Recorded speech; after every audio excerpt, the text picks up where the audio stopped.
왜 이렇게 갑자기 아프죠?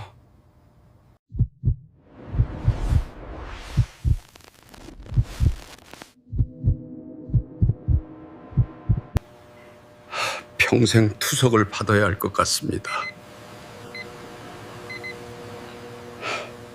지금 이 질문 하나만으로도 머릿속에서 살짝 고개를 끄덕이게 되었다면 잠시만 멈춰서 귀 기울여 들어보시기 바랍니다. 어느 날 아침 일어나자마자 갑자기 심하게 어지러워서 넘어질 뻔했어요. 제가 만났던 한국의 많은 어르신들 역시 거의 똑같은 증상으로 시작했습니다. 극심한 통증도 없고 열이 나는 것도 아니며 응급실에 실려갈 정도의 급박한 상황도 아니었습니다. 그저 예전보다 피로가 더 쉽게 쌓이고 오후가 되면 팔다리가 무거워지며 밤에는 잠을 잘 이루지 못하는 정도였습니다. 많이 먹는 것도 아는데 체중은 오히려 늘어요. 그리고 대부분은 그것을 나이가 들면 자연스러운 일이라고 스스로를 설득합니다.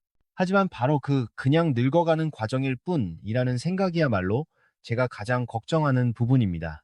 최근 수년간의 공중보건 통계에 따르면 60이 넘은 사람들 가운데 상당히 많은 비율이 본인도 모르는 사이에 경도에서 중등도의 신장기능 저하, 징후를 보이고 있는 것으로 나타나고 있습니다. 요즘 소변색이 더 진해지고 냄새도 예전보다 강해진 것 같아요. 중요한 점은 그들 대부분이 아직 특수한 약물 치료나 투석이 필요한 단계에는 이르지 않았다는 사실입니다. 다시 말해, 개입할 수 있는 시간은 아직 남아 있습니다. 문제는 이 시기를 놓치면 신장은 계속해서 조용히 약해지고 결국 선택지가 매우 제한된 상태에 이르게 된다는 점입니다. 날씨는 춥지 않은데 특히 밤만 되면 손발이 계속 차가워요. 제 이름은 김현우입니다. 저는 한국에서 노년층 환자들과 함께 일해온 지 30년이 넘었습니다. 그 시간 동안 제가 아주 분명하게 깨달은 한 가지가 있습니다. 저를 가장 괴롭히는 사례들은 당장 응급처치가 필요한 중증 환자들이 아니라 수년 동안 몸이 신호를 보내고 있었음에도 아무도 귀 기울이지 못한 채 너무 늦게 병원을 찾은 사람들입니다. 뇌를 살려고 나왔는지는 기억나는데 왜 이렇게 오래 서 있었는지는 잘 모르겠어요. 그냥 오래 서 있어서 그런 줄 알았어요, 선생님. 아하. 네. 이게 전부 다 그런지. 어. 와, 동네 작은 시장의 채소 가판대 앞에서 한 할머니가 아주 오랫동안 서 계시는 모습을 보았습니다. 할머니는 가방 손잡이를 꽉 쥔 채 눈은 앞에 놓인 배추 더미를 바라보고 있었지만 실제로 무엇을 고르고 있는 것처럼 보이지는 않았습니다. 그때 제 눈길을 끈 것은 할머니의 다리였습니다. 발목이 살짝 부어 있었고 발과 종아리 사이의 경계가 거의 구분되지 않을 정도였습니다. 그냥 오래 서 있어서 그런 줄 알았어요, 선생님. 자, 아이자가 지룡일소요. 범여심을 준 곳이죠. 그냥 그냥 오래 서 있어서 피곤한 것뿐이에요, 선생님.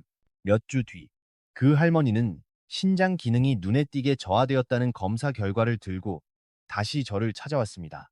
그 징후들은 새로 생긴 것이 아니었습니다.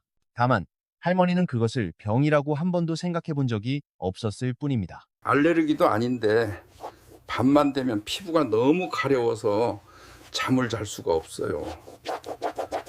신장은 매우 조용한 장기입니다.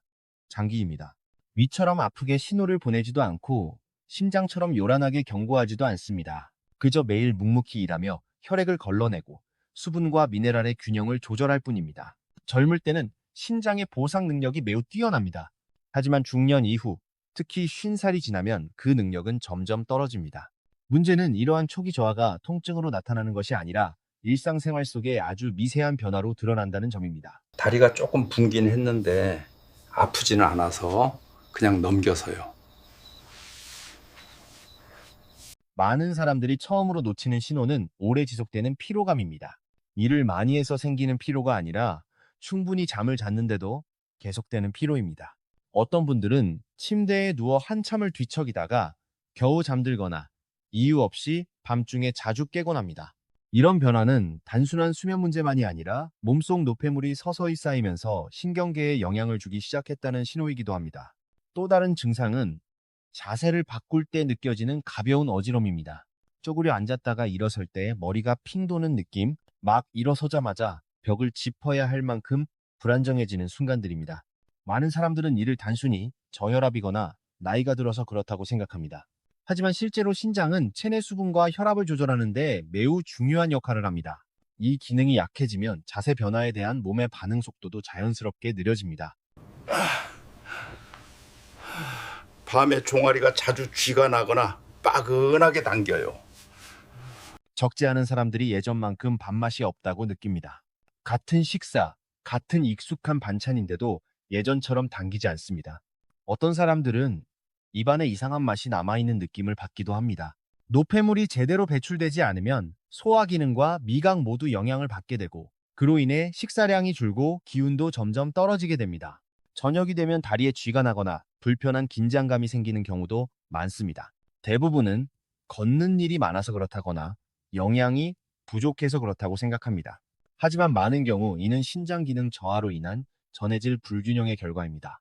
이와 함께 발이나 발목 혹은 얼굴에 가벼운 부종이 나타나기도 하는데 아침에 더 뚜렷해지는 경우가 많습니다. 신장으로 인한 부종은 통증도 없고 붉어지지도 않기 때문에 쉽게 지나쳐버리기 쉽습니다. 특별한 이유도 없는데 밤중에 자꾸 깨어나요. 많은 사람들이 말하기를 꺼려하는 또 하나의 신호는 밤에 화장실을 가기 위해 여러 번 깨는 것입니다. 신장이 소변을 농축하는 능력을 점차 잃게 되면 밤에 배출되는 소변의 양이 늘어나면서 수면이 자주 끊어지게 됩니다. 그 결과 낮에는 더 피곤해지지만 이를 신장과 연결해서 생각하는 경우는 많지 않습니다.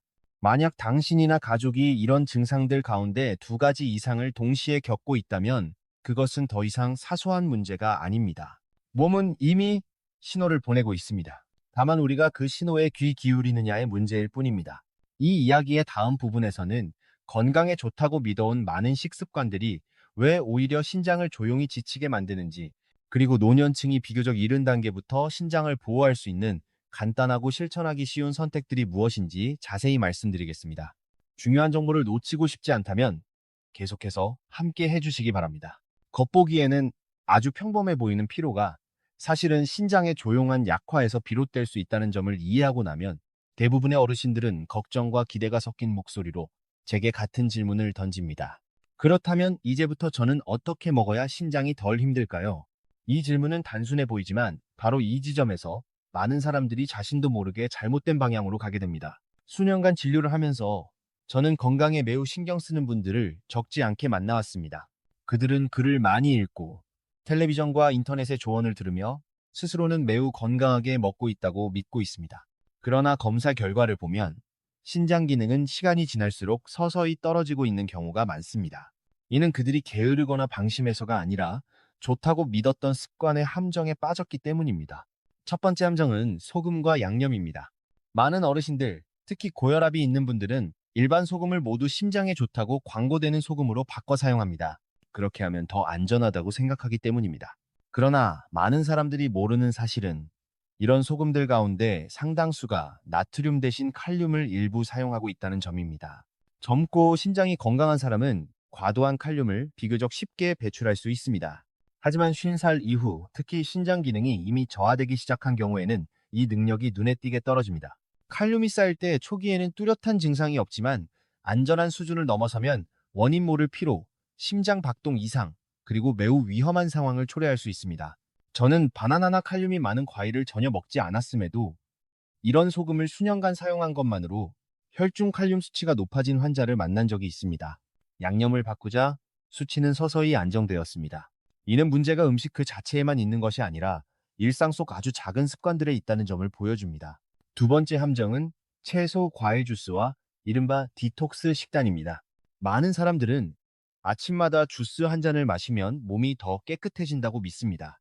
그러나 착즙 과정에서 대부분의 식이섬유는 제거되고 당분과 미네랄, 특히 칼륨은 오히려 농축됩니다.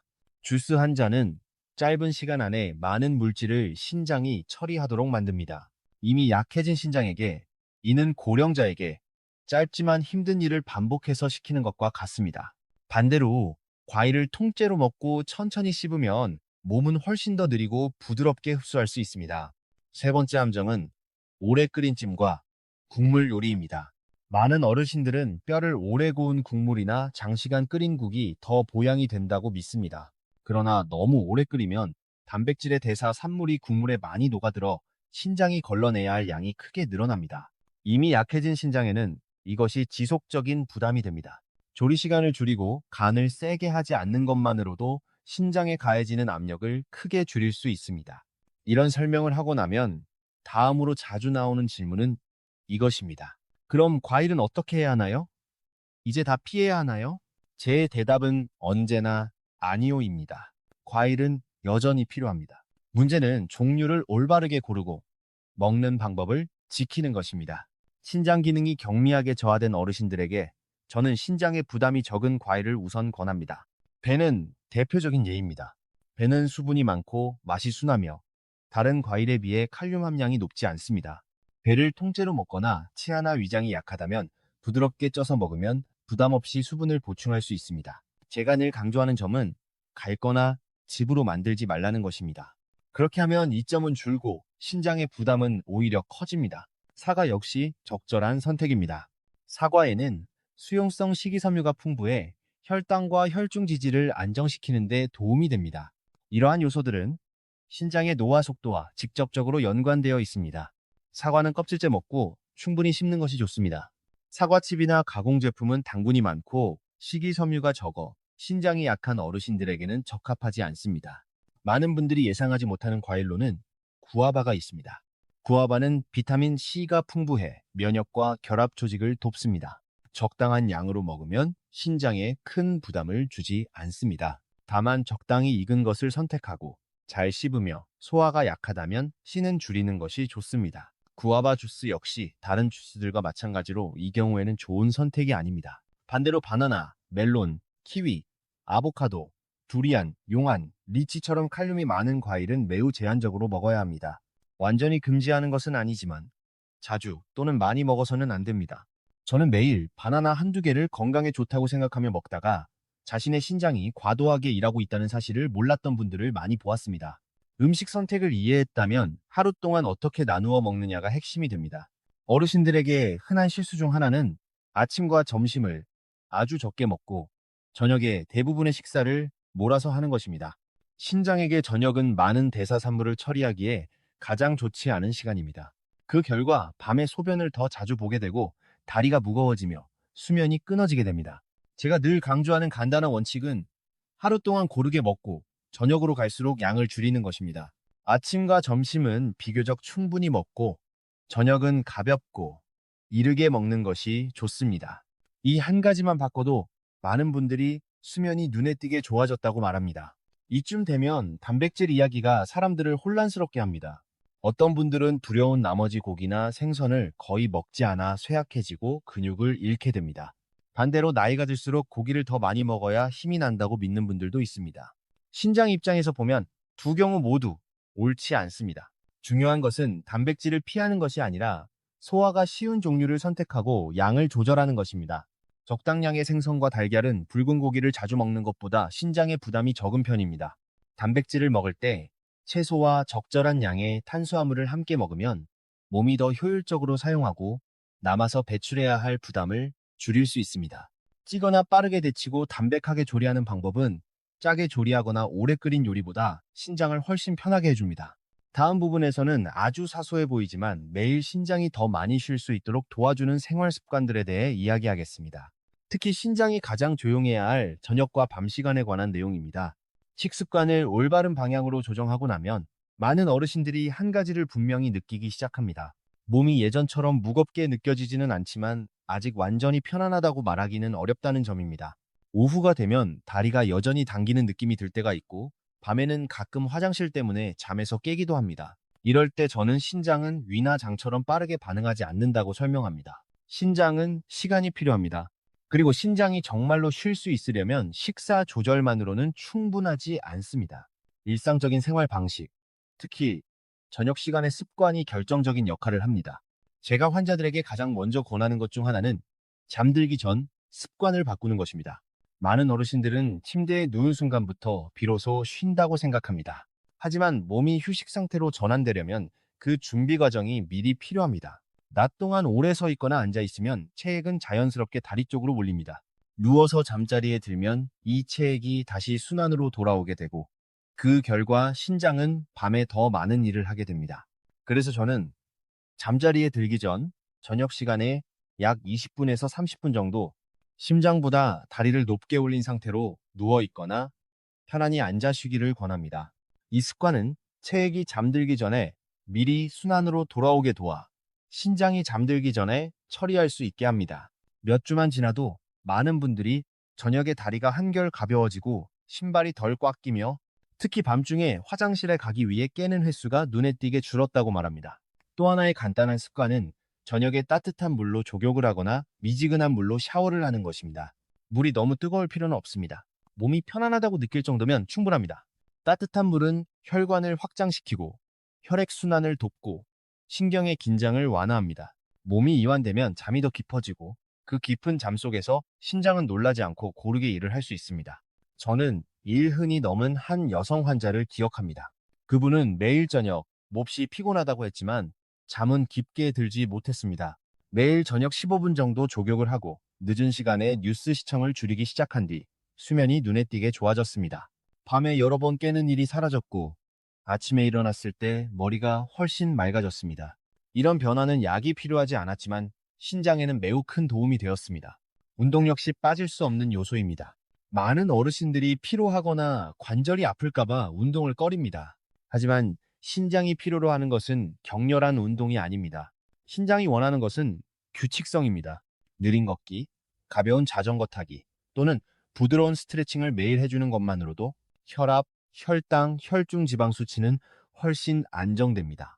이 세 가지가 크게 흔들리면 신장의 노화 속도는 빨라집니다.